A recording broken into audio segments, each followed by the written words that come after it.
Le programme que vous allez voir est librement utilisable en classe. Toutes les infos sur éducation.france5.fr.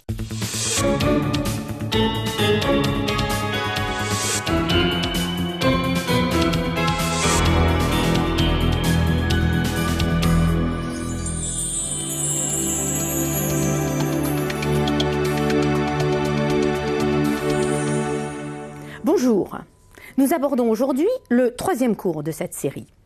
Le premier cours était consacré aux échelles de distance dans l'univers. Dans le deuxième cours, nous avons étudié les méthodes qui permettent de déterminer les propriétés des étoiles et en particulier de notre étoile, le Soleil. Aujourd'hui, nous allons nous intéresser aux objets du système solaire, c'est-à-dire tout d'abord aux planètes qui gravitent autour du Soleil, aussi bien les planètes connues depuis l'Antiquité que les planètes découvertes plus récemment. Et puis aux satellites qui eux-mêmes gravitent autour de ces planètes. Et enfin aux petites planètes, des astéroïdes dépourvus d'atmosphère, des comètes qui développent une atmosphère passagère et même des toutes petites particules solides présentes dans le système solaire. Je veux immédiatement rassurer ceux qui n'auraient pas assisté aux deux premiers cours. Nous y avions défini des concepts physiques qui seront rappelés en temps utile aujourd'hui. Ce cours va être divisé en 5 grandes parties. Tout d'abord, les moyens d'étude des planètes, aussi bien études à distance que études locales avec des sondes spatiales. Deuxièmement, les planètes telluriques, c'est-à-dire Mercure, Vénus, la Terre et Mars. Troisièmement, les planètes géantes, c'est-à-dire Jupiter, Saturne, Uranus, Neptune et leur cortège de satellites. Et puis les petites planètes, qu'il s'agisse, comme j'ai dit tout à l'heure, d'astéroïdes ou de comètes ou de milieux interplanétaires ou aussi de la planète Pluton. Et enfin, nous aborderons quelques éléments de planétologie comparative qui nous permettront de mieux cerner la diversité des objets du système solaire.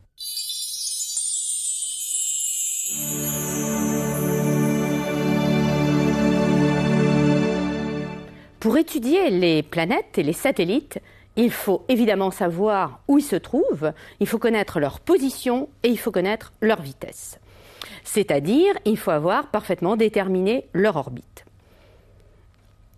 Les orbites dans le système solaire obéissent évidemment aux lois de la gravitation universelle et comme nous l'avons vu dans le premier cours, dans le cas simplifié du problème à deux corps, c'est-à-dire mouvement d'un objet peu massif autour d'un objet beaucoup plus massif, l'orbite est simplement une ellipse dont l'objet le plus massif occupe un foyer. Soit donc une orbite elliptique,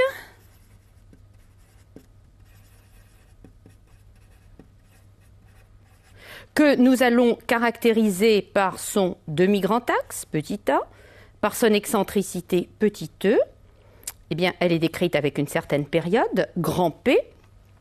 Et la troisième loi de Kepler, je vous le rappelle, s'écrit A3 sur P2 égale, en toute rigueur, G grand M plus petit m sur 4 pi carré. Alors, G, c'est la constante de gravitation universelle, qui est égale à 6,67 10 puissance moins 11 dans le système international. M, c'est la masse du corps le plus massif.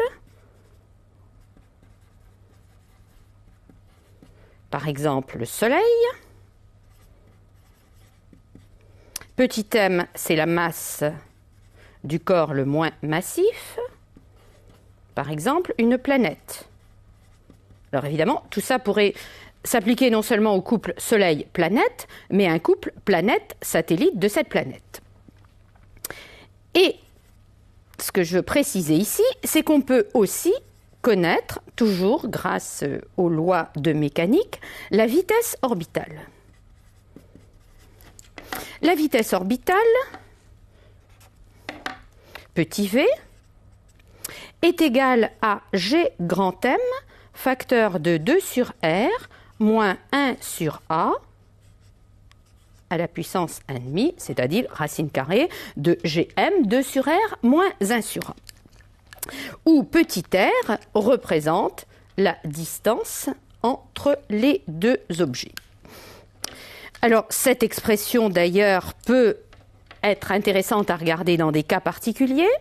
Si nous avons un cercle, donc excentricité nulle, vitesse sur une orbite circulaire, petit r est égal à petit a, et on trouve immédiatement que v égale racine carrée de gm sur a. C'est d'ailleurs l'expression classique de la vitesse de satellisation en orbite autour de la Terre.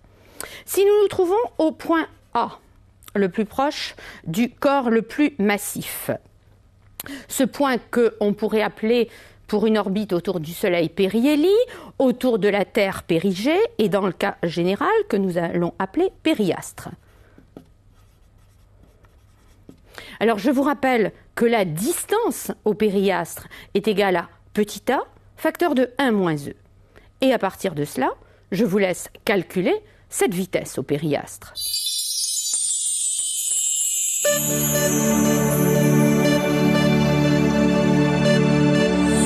Vous avez certainement trouvé que la vitesse au périastre, d'après la formule précédente, est égale à gm, facteur de 1 moins e, sur a, de 1 plus e, sur a, facteur de 1 moins e, une fois que, à la puissance 1,5, une fois que vous avez tout réduit au même dénominateur.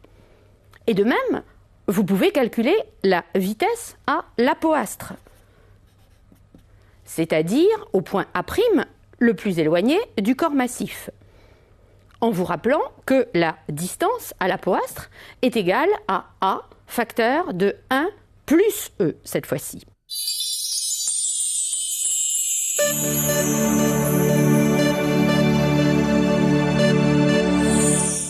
Et de même, pour la vitesse à l'apoastre, vous avez certainement trouvé V égale Gm, facteur de 1 moins E, sur A, facteur de 1 plus E, toujours à la puissance 1,5. Et ce qui est intéressant dans ces deux formules, quand vous comparez ces expressions, qui sont un petit peu analogues d'ailleurs, eh bien vous remarquez que la vitesse à l'apoastre est évidemment, le 1 moins E, plus petite que la vitesse au périastre avec le 1 plus E sur 1 moins E. Ça, c'est ce qu'on appelle la loi des airs.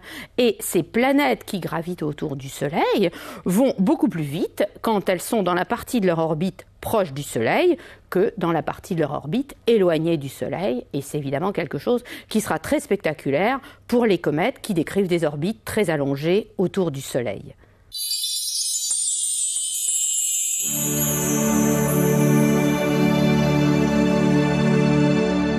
Les planètes, bien entendu, ont tout d'abord commencé à être observées à distance. C'est ainsi qu'ont pu être déterminées leurs orbites et remarquer certaines de leurs caractéristiques. On a pu constater, par exemple, que Vénus est entourée d'une épaisse atmosphère, si bien que pour étudier sa période de rotation, il faut avoir recours à des techniques radars. On a pu remarquer que la planète Mars présente des calottes polaires de glace, ce qui veut dire qu'elle présente des effets saisonniers. Et puis bien sûr, le magnifique anneau autour de Saturne a pu être observé à distance. Ces observations ont aussi amené à remarquer certaines curiosités à propos, par exemple, des distances des planètes au Soleil, qui paraissent relativement harmonieuses. Les distances des planètes au Soleil, D, qui sont données ici en unités astronomiques. L'unité astronomique, je vous le rappelle, c'est par définition la distance moyenne de la Terre au Soleil, donc 1 pour la Terre, et de l'ordre de 149,6 millions de kilomètres. Et pour caractériser ces distances, une formule a été proposée qui est dite de Titius-Bode, D égale 0,4 plus 0,3 que multiplie 2 à la puissance n. Eh bien, je vous suggère par exemple de voir quelle est la valeur de D pour les valeurs de n suivantes, moins l'infini, 0, 1, 2, et ainsi de suite en continuant jusqu'à 4 ou 5.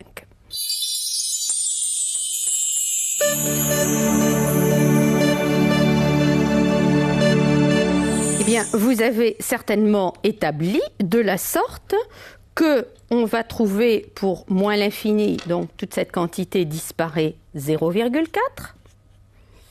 Pour 0, 0,4 plus 0,3, 0,7. Ici 1, 1,6. Et ensuite, si nous continuons pour 3, 4 et 5, vous avez trouvé 2,8, 5,2, 10. Alors, d'ailleurs, si on continuait au-delà de 5, on verrait que ça ne va plus très bien avec les valeurs des distances pour Uranus et Neptune. Mais toujours est-il que le fait que pour ce n égale 3, il y ait quelque chose, alors que là, il n'y avait pas de planète, c'est ce qui a amené les astronomes, à la fin du XVIIIe siècle, à rechercher une planète qu'ils appelaient manquante entre Mars et Jupiter, et c'est ainsi qu'on a commencé à découvrir la présence d'un grand nombre de petites planètes, d'astéroïdes entre Mars et Jupiter, avec, par exemple, pour le premier découvert, la valeur de 2,77 unités astronomiques pour Cérès. Les techniques d'exploration locale et d'observation à distance ne sont pas à opposer l'une à l'autre. Elles sont en fait parfaitement complémentaires. Quand on prépare une grande mission vers un objet du système solaire, on cherche tout d'abord à l'observer de façon très fine à distance pour bien préparer cette mission. Et puis, lorsque la mission a eu lieu, lorsque des découvertes ont été faites, on cherche à les vérifier à partir d'observations à distance. On cherche en particulier, grâce à des observations à distance, d'étudier l'évolution des phénomènes mis en évidence. Les observations à distance sont réalisées par des grands télescopes qui peuvent travailler dans toutes les longueurs d'onde, par exemple les radiotélescopes, aussi les télescopes travaillant dans le domaine visible, qui pour les plus grands d'entre eux sont désormais sur des hauts sommets dans des régions peu habitées, comme par exemple le Chili ou Hawaï. Et aussi, toujours pour des observations à distance, les télescopes en orbite autour de la Terre, comme par exemple le télescope spatial Hubble. Toutes ces études à distance et locales ont permis de mettre en évidence entre ces objets du système solaire à la fois des similarités, ce qui est normal parce qu'ils obéissent aux mêmes lois de la physique, et des différences, des disparités considérables parce que le système solaire a, depuis 4,5 milliards d'années, bien pu évoluer. Des similarités, par exemple, entre les planètes telluriques, qui sont donc les planètes relativement proches du Soleil, constituées de matériaux réfractaires, avec un sol solide, comme celui de notre Terre, entre les planètes géantes, qui sont des planètes plus éloignées du Soleil, essentiellement constituées d'hydrogène et d'hélium, d'énormes boules de gaz, qui sont entourées d'anneaux de roches et de glace. Et puis, comme je disais il y a quelques instants, des disparités qui existent même entre les planètes telluriques, ne serait-ce que parce que certaines ont une atmosphère, d'autres n'en ont pas, certaines ont un champ magnétique, d'autres n'en ont pas, certaines connaissent un volcanisme actif qui modifie leur surface, alors que d'autres sont beaucoup plus inertes.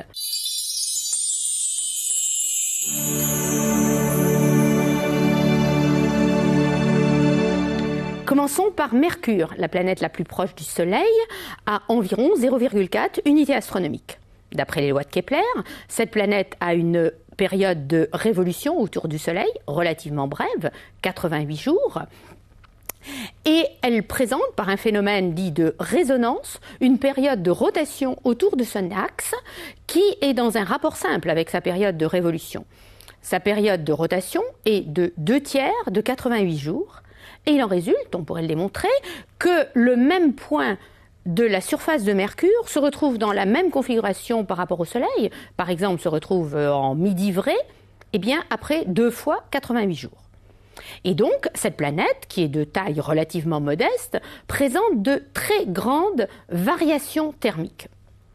Elle est totalement dépourvue d'atmosphère, et son sol, que nous ne connaissons que par des survols, qui en donnent d'ailleurs des images relativement incomplètes, est extrêmement cratérisé.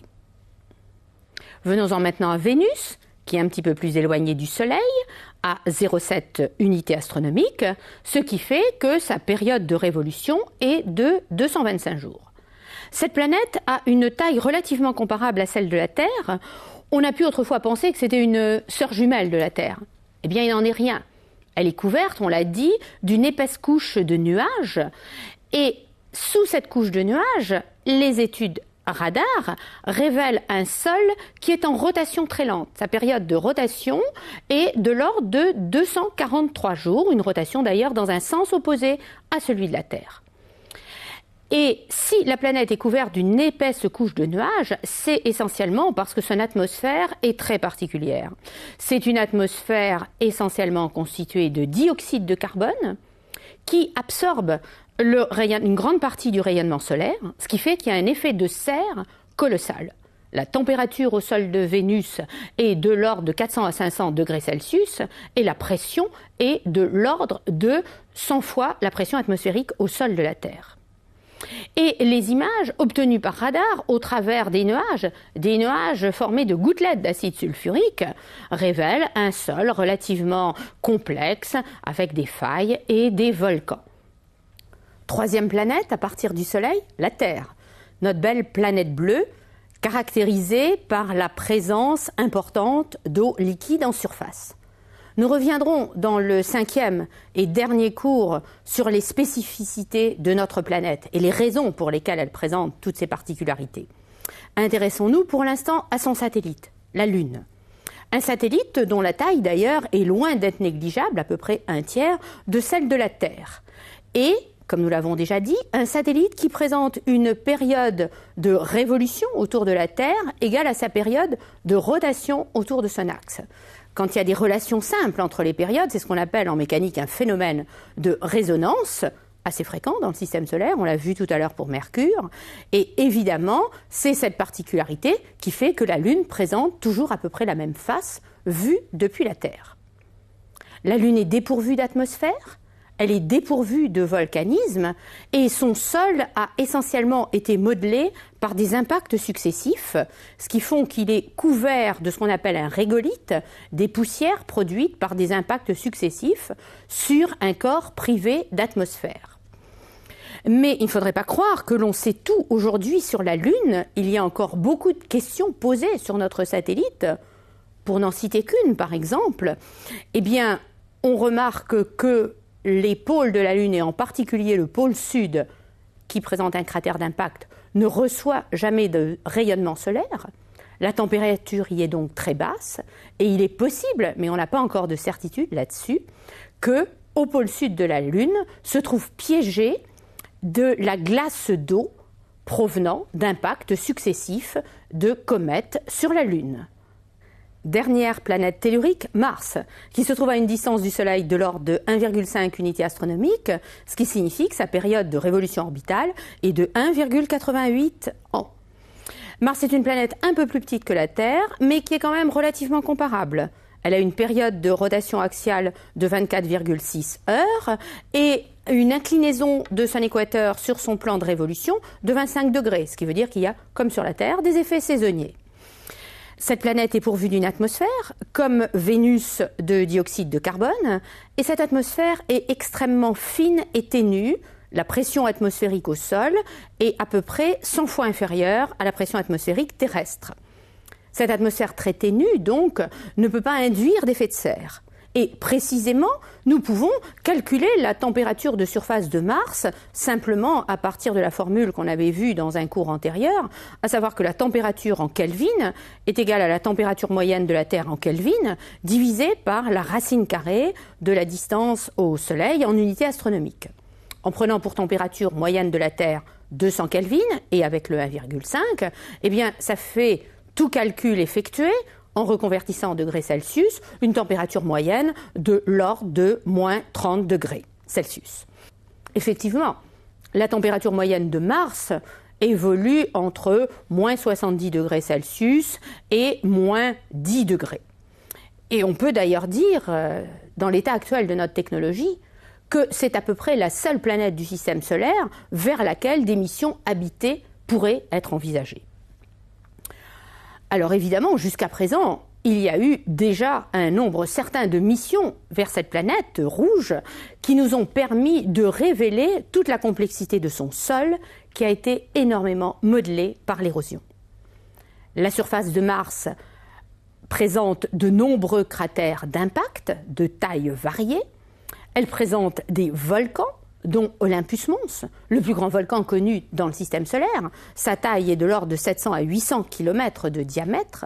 Et puis surtout, cette planète révèle la présence de structures qu'on peut appeler des canyons, qui témoignent d'un ruissellement par le passé, très probablement d'eau liquide, ce qui a lancé tout le débat sur la possibilité d'existence de vie passée sur la planète Mars.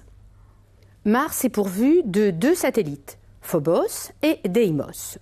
Ce sont des objets de petite taille, quelques dizaines de kilomètres, qui décrivent leurs orbites à proximité de la planète.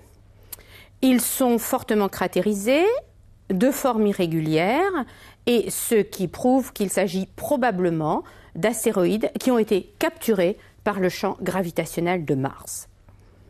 Historiquement, la connaissance de ces 2 satellites a permis de déterminer la masse de la planète Mars, selon la technique qu'on appelle souvent pesée des astres.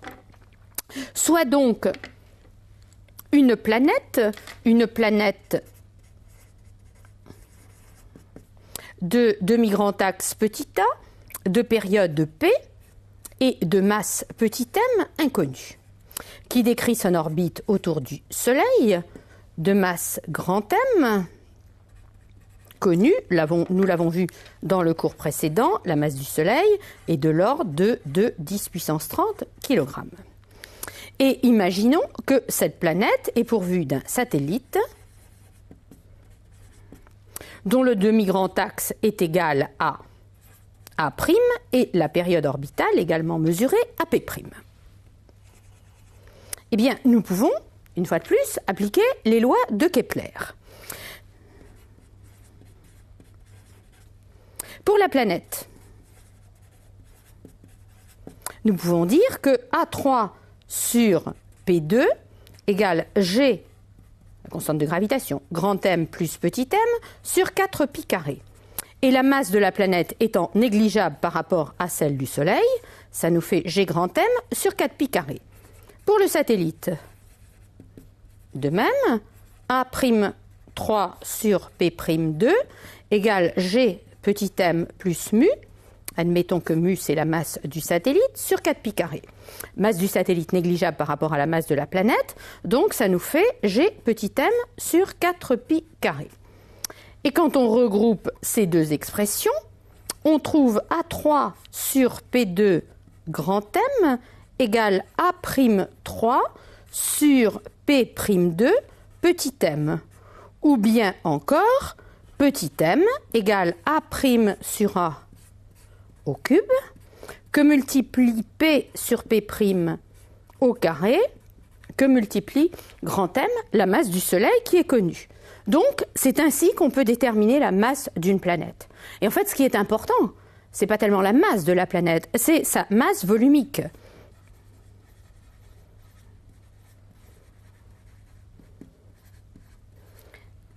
Rho, rapport de sa masse à son volume, évidemment déterminé à partir du moment où on connaît donc la masse et la taille de la planète. Et c'est ce type de méthode qui a permis de remarquer que les masses volumiques sont élevées pour les planètes telluriques, essentiellement constituées de matériaux réfractaires, et faibles pour les planètes géantes, essentiellement constituées d'hydrogène et d'hélium.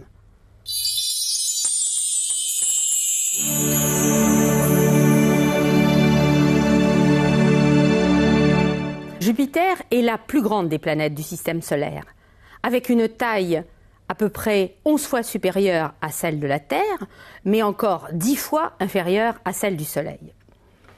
Elle est à environ 5,2 unités astronomiques du Soleil, ce qui fait près de 12 ans pour sa période de révolution. Et cette planète géante est essentiellement constituée d'hydrogène, d'hélium, avec aussi quelques composés minoritaires qui lui donnent sa coloration. Par exemple, ce qu'on appelle la grande tache rouge, qui est plutôt une tache rosée, visible dans l'hémisphère sud, une formation cyclonique dont la taille est bien supérieure à celle de la Terre. Jupiter présente une rotation axiale très rapide pour sa taille, 10 heures environ, ce qui fait qu'elle est relativement aplatie au niveau des pôles et surtout qu'elle est le siège d'énormes formations météorologiques avec des bandes de nuages parallèles à l'équateur. Sur ces bandes de nuages, les images révèlent fréquemment la présence de satellites ou même de l'ombre projetée de ces satellites sur les nuages de la planète. Et cette planète colossale est encore très probablement en contraction gravitationnelle. Jupiter est entouré de nombreux satellites, et en particulier de 4 satellites galiléens, de grande taille d'ailleurs, éventuellement visibles, avec des petits instruments d'astronomie. Le premier d'entre eux est Io, avec une surface très riche en soufre et qui présente des volcans actifs en perpétuelle évolution. Puis Europe, couvert d'une couche de glace d'eau, sous laquelle se trouve peut-être un océan d'eau salée. Plus loin, Ganymède. Ganymède dont la taille est supérieure à celle de Mercure et qui présente à la fois des terrains anciens et des structures plus jeunes. Et enfin, Callisto, qui présente une absence totale de processus géologiques. Alors pourquoi cette formidable diversité entre ces satellites galiléens ? Eh bien, cette diversité provient des effets de marée induits par la planète géante. Les effets de marée jouent en 1 sur R3, où R est la distance à la planète, et ces effets de marée vont induire un dégagement d'énergie qui sera donc très marqué sur Io, proche de Jupiter, moins sur Europe, encore moins sur Ganymède, et totalement absent sur Callisto. À 10 unités astronomiques environ du Soleil, Saturne, dont la période de révolution est donc de l'ordre de 30 ans. Alors tout comme Jupiter, Saturne a une rotation rapide, donc un aplatissement, donc des bandes nuageuses relativement parallèles à l'équateur, mais surtout Saturne est caractérisé par ses anneaux qui sont très spectaculaires. Des anneaux qui sont constitués de petits fragments de glace, de roches, qui étaient trop proches de la planète pour pouvoir s'agglomérer en un satellite. Saturne présente aussi tout un cortège de plus de 20 satellites. La plupart d'entre eux sont cratérisés, relativement inactifs, mais l'un, qui est complètement entouré d'une atmosphère opaque, est spécialement intéressant. C'est Titan, dont la taille est d'ailleurs supérieure à celle de Mercure, et on peut imaginer qu'à sa surface se trouvent à la fois des océans et des banquises d'azote, de méthane, et surtout qu'il y a toute une chimie organique très intéressante pour comprendre l'évolution des atmosphères planétaires. Troisième planète géante, Uranus. Uranus a 19 unités astronomiques du Soleil environ. Uranus présente un aspect relativement uniforme, d'autant plus que son axe de rotation est pratiquement dans son plan orbital. Uranus est encore pourvu d'un anneau et de tout un cortège de satellites. Des satellites présentant des cratères, mais aucune activité géologique. Et parmi ces satellites, le plus intéressant est peut-être Miranda, avec sa structure en forme de grand chevron en surface, une structure qu'on interprète en imaginant que peut-être cet objet s'est totalement fragmenté et que les morceaux ensuite se sont réagglomérés. Dernière planète géante, Neptune, à environ 30 unités astronomiques du Soleil. Une planète bleutée avec des structures météorologiques comme la grande tache sombre ou des cirrus plus clairs. Neptune a aussi tout un cortège de satellites et parmi ceux-ci, Triton, un objet très étonnant, non seulement parce qu'il présente des laves d'ammoniac ou de méthane, mais aussi parce qu'on voit des jets sombres à sa surface qui sont peut-être des geysers d'azote liquide. D'azote liquide parce que la température à ce niveau est très basse.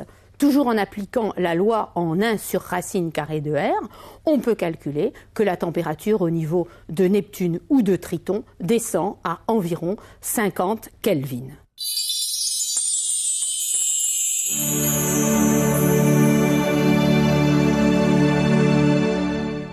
Les astéroïdes sont donc ces petites planètes dépourvues d'atmosphère.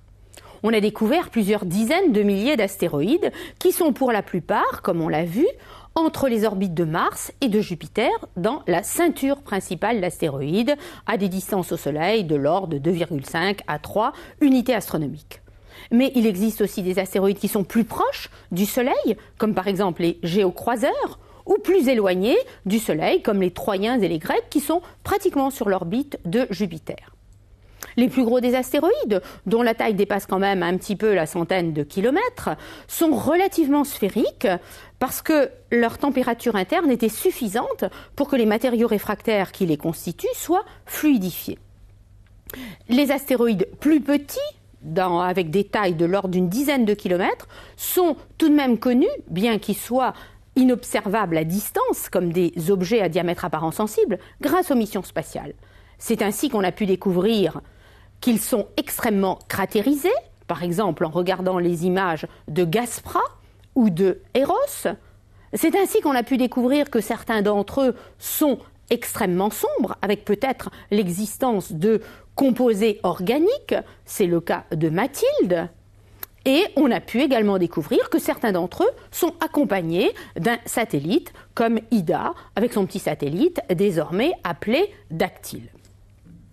Toujours au niveau des petits corps du système solaire, eh bien, on peut parler de Pluton et de son satellite Charon. Pluton qui, comme je l'ai dit tout à l'heure, est trop éloigné du Soleil pour que des missions spatiales aient pu être menées en sa direction, et Pluton dont l'orbite s'identifie plus à l'orbite d'un astéroïde qu'à l'orbite d'une planète, une orbite qui est relativement inclinée par rapport au plan moyen des planètes.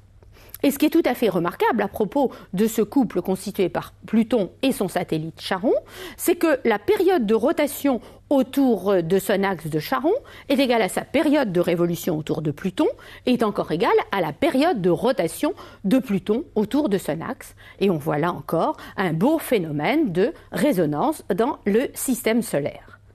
Venons-en maintenant aux comètes, qui sont de minuscules planètes d'une taille de l'ordre de quelques dizaines de kilomètres et qui décrivent des orbites extrêmement allongées autour du Soleil. En fait, elles ne deviennent spectaculaires que lorsqu'elles sont proches du Soleil, comme on a pu le voir il y a quelques années pour la comète Hyakutake ou encore la comète Hale-Bopp.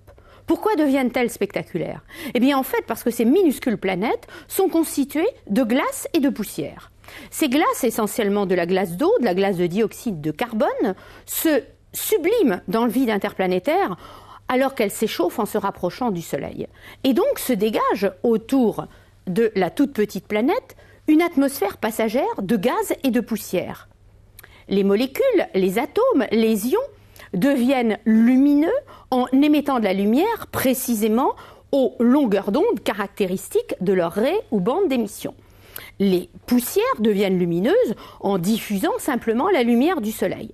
Et d'ailleurs, ces gaz sont, lorsqu'ils sont ionisés, repoussés par le vent solaire dans la direction opposée à celle du Soleil.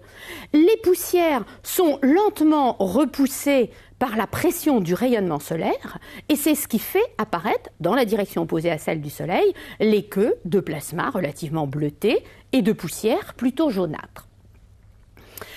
Nous connaissons aujourd'hui au moins relativement bien une de ces comètes, le cœur, le noyau de cette comète, la comète de Halley, grâce au survol qui a été fait par plusieurs sondes spatiales, dont Giotto, en 1986. C'est ainsi qu'on a pu découvrir ce noyau dont la taille est de l'ordre d'une quinzaine de kilomètres, extrêmement tourmenté, irrégulier, et qui éjecte tout le temps de la matière. C'est ainsi qu'on a pu découvrir que sa densité est bien inférieure à 1, et c'est ainsi qu'on a pu découvrir que les molécules de glace et aussi les poussières qui le composent s'étaient très certainement condensées bien avant la formation du système solaire dans le milieu interstellaire. Intéressons-nous, pour mieux comprendre l'évolution de ces objets, à l'orbite de la comète de Halley, ce qui nous donne l'occasion de revoir quelques formules de mécanique céleste.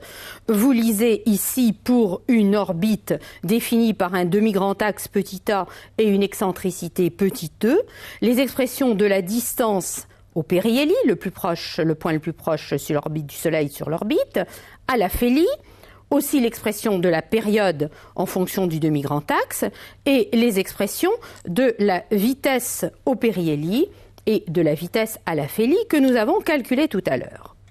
Pour la comète de Halley, la distance au demi-grand axe est égale à 17,9 unités astronomiques, cependant que l'excentricité est égale à 0,9673. Vous voyez, une excentricité très proche de 1, une orbite donc déjà passablement allongée, l'orbite à peu près circulaire de la Terre, ici, vous donnant l'échelle. Eh bien, je vous laisse faire l'application numérique, calculer ces différents paramètres.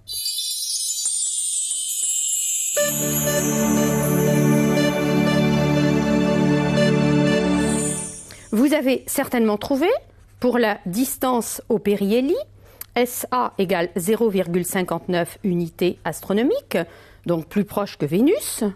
Pour la distance à l'aphélie SA', 35,2 unités astronomiques, plus éloignée que Neptune. Une période de 75,7 ans.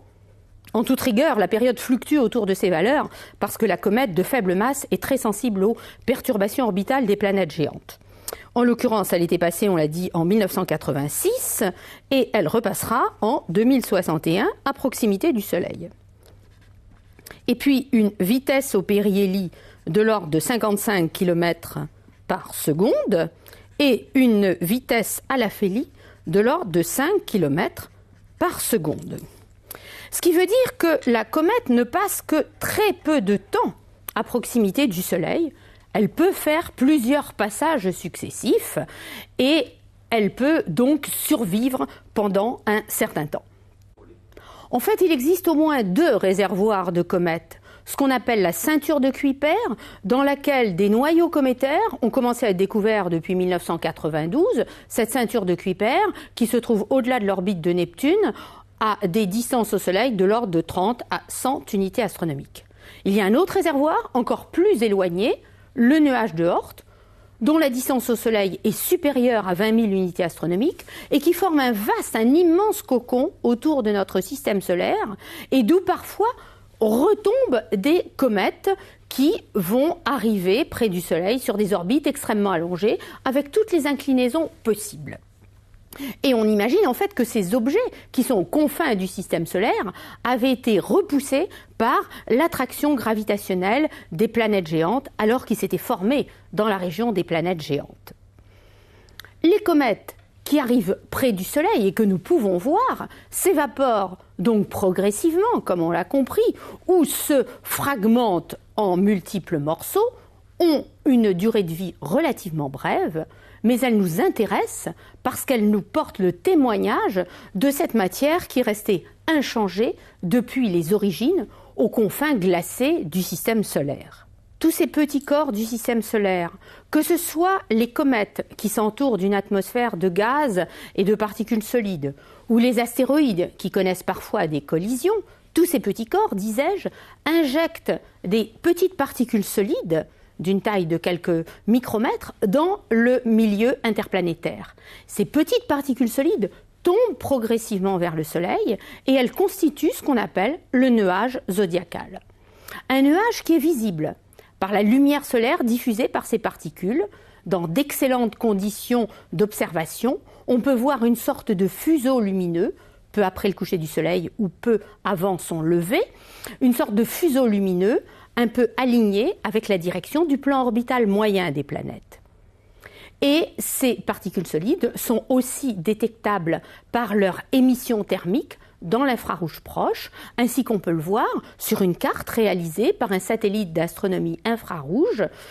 Le plan horizontal brillant correspond au plan de la galaxie avec toutes les étoiles et la sinusoïde bleutée correspond précisément à cette répartition de petites poussières d'origine cométaire ou astéroïdale le long du plan orbital moyen des planètes du système solaire.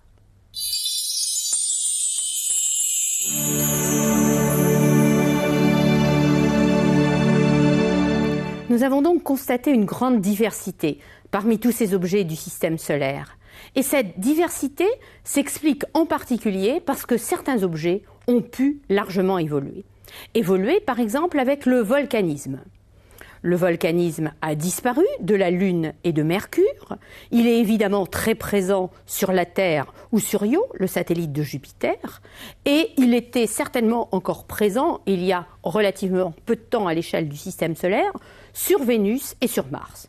Sur Vénus, où on constate la présence de volcans relativement aplatis par la formidable pression atmosphérique au sol, et sur Mars, où les volcans sont essentiellement des volcans de type de point chaud. Dans tous les cas, le volcanisme correspond à l'évaporation d'énergie interne de la planète sur la surface de cette planète tellurique ou d'un satellite. Autre cause de variété dans le système solaire et d'évolution, l'existence des atmosphères. Eh bien, pour qu'une atmosphère existe autour d'une planète, il faut que les molécules atmosphériques qui s'agitent naturellement n'aient pas une vitesse trop grande et ne risquent pas d'atteindre une vitesse qui va leur permettre de s'échapper. La condition s'écrit précisément vitesse d'agitation thermique inférieure à vitesse de libération. On peut démontrer en thermodynamique que la vitesse d'agitation thermique Vt est de l'ordre de 3kT sur mu. K, c'est la constante de Boltzmann.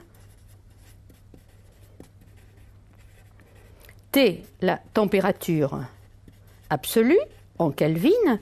Et mu, eh bien, mu, c'est la masse d'une molécule atmosphérique donnée. La vitesse de libération. Eh bien, la vitesse de libération, c'est en fait la vitesse qu'il faut donner à un mobile pour qu'il s'échappe du champ gravitationnel d'une planète. Elle est égale à racine de 2, la vitesse de satellisation, c'est-à-dire qu'elle est égale à 2gm sur r, où g, évidemment, est la constante de la gravitation universelle, où m est la masse de la planète et où R est son rayon. Donc, la relation s'écrit tout simplement 3kT sur mu inférieur à 2gm sur R. Et vous voyez tout de suite que pour qu'une planète soit susceptible de retenir un composant atmosphérique, eh bien, il faut que sa température soit faible et que sa masse soit élevée. Alors, nous comprenons maintenant pourquoi Mercure n'a pas d'atmosphère. Mercure, proche du Soleil, a une température élevée et c'est une planète de taille très médiocre, donc a une masse faible. Nous comprenons aussi bien pourquoi les planètes géantes sont essentiellement constituées d'hydrogène et d'hélium, les constituants majoritaires de tout l'univers et de ce qui a donné naissance au système solaire. Parce que ces planètes de température faible et de masse très élevée ont gardé tous leurs constituants atmosphériques, même ceux dont la masse, petit mu, est très faible. Et pour les planètes comme Vénus, la Terre et Mars, nous nous trouvons dans un cas intermédiaire. En fait, ces planètes avec une température moyenne, une masse moyenne, ont perdu leurs éléments les plus légers, hydrogène et d'hélium. Mais en fait, elles se sont trouvées être entourées d'une atmosphère constituée de vapeur d'eau, de dioxyde de carbone, d'azote, une atmosphère d'ailleurs qui provient peut-être du dégazage des volcans et aussi de l'impact des noyaux cométaires.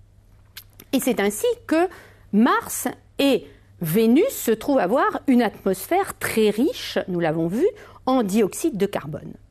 Quant à la Terre, évidemment, son atmosphère a évolué en raison du développement de la vie sur Terre, de cette vie qui a permis l'apparition d'oxygène en quantité relativement importante sur Terre, ce qui fait qu'aujourd'hui, notre planète connaît une atmosphère essentiellement composée de molécules d'azote et de molécules d'oxygène. Dernier exemple d'une grande diversité parmi les planètes et les satellites, l'existence ou la non-existence d'un champ magnétique.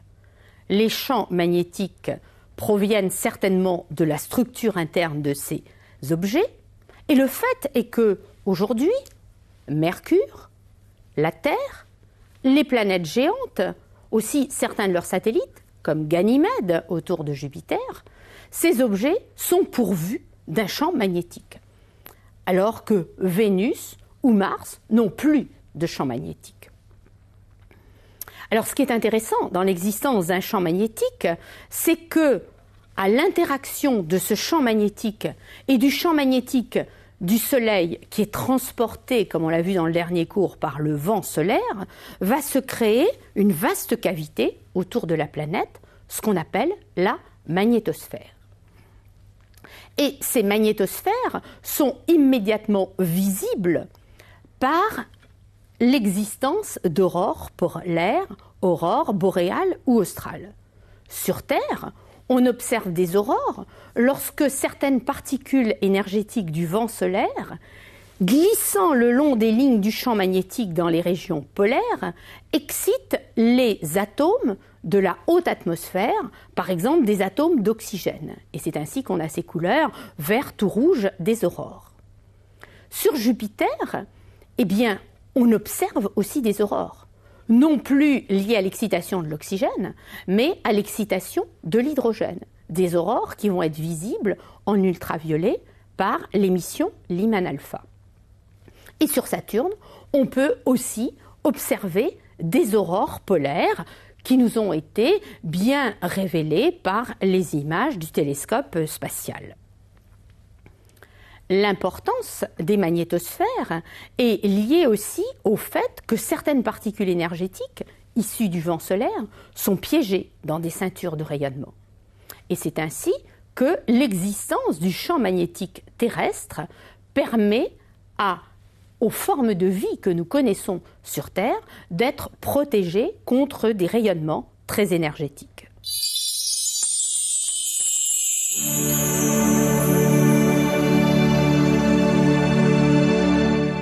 Nous arrivons donc au terme de ce cours qui nous a permis de survoler tous les objets du système solaire et d'en apprécier l'extrême diversité. Pourtant, tous ces objets sont régis par les mêmes lois de la physique. Ces lois de la physique qui sont valables partout dans ce système solaire et qui sont valables aussi partout dans l'univers. Ce sont ces lois qui déterminent le mouvement des planètes et des satellites. Ce sont ces lois qui déterminent leur température. Ce sont aussi ces lois qui induisent l'existence ou la non-existence de volcanisme, d'atmosphère, de magnétosphère ou encore d'eau à l'état liquide. Et l'extrême diversité que nous avons constatée provient essentiellement du fait que les échelles spatiales et temporelles qui sont en jeu sont colossales. Échelle spatiale, échelle de distance, les objets du système solaire sont à des distances du Soleil qui vont de 0,3 unités astronomiques jusqu'à plus de 30 unités astronomiques, et même si l'on considère les noyaux cométaires du nuage de Oort, jusqu'à plus de 20 000 unités astronomiques. Échelle de distance, tout ce système solaire a pu évoluer depuis sa formation il y a plus de 4,5 milliards d'années. Et précisément, dans le prochain cours, nous utiliserons tout ce que nous avons déjà vu sur l'univers, sur le Soleil, sur le système solaire, pour reconstituer le scénario de la formation et de l'évolution de ce système solaire. Et puis, comme je l'ai dit rapidement tout à l'heure, dans le dernier cours, nous nous intéresserons à tout ce qui fait la spécificité, ce qui fait l'unicité de notre planète Terre et ce qui a permis, au cours de ces 4,5 milliards d'années, un développement relativement harmonieux de la vie sur Terre. Avant de vous quitter, j'aimerais tout de même vous rappeler quelques-unes des valeurs numériques que nous avons été amenés à utiliser. Bien sûr, les unités, et en particulier l'unité astronomique, la distance moyenne de la Terre au Soleil, 149,6 millions de kilomètres. Et puis également les constantes, et en particulier la constante de la gravitation universelle et la constante de Boltzmann, auquel nous avons fait allusion à plusieurs reprises. Et puis les lois physiques, en me limitant à la gravitation, dont nous avons encore largement parlé. Bien sûr, loi de Newton, F égale G m m' sur R2. Troisième loi de Kepler, dans le cas du problème à deux corps, A3 sur P2, peu différent de Gm sur 4pi carré, qui bien sûr est égal à 1 si le demi-grand axe est donné en unité astronomique et la période en années. Vitesse de satellisation,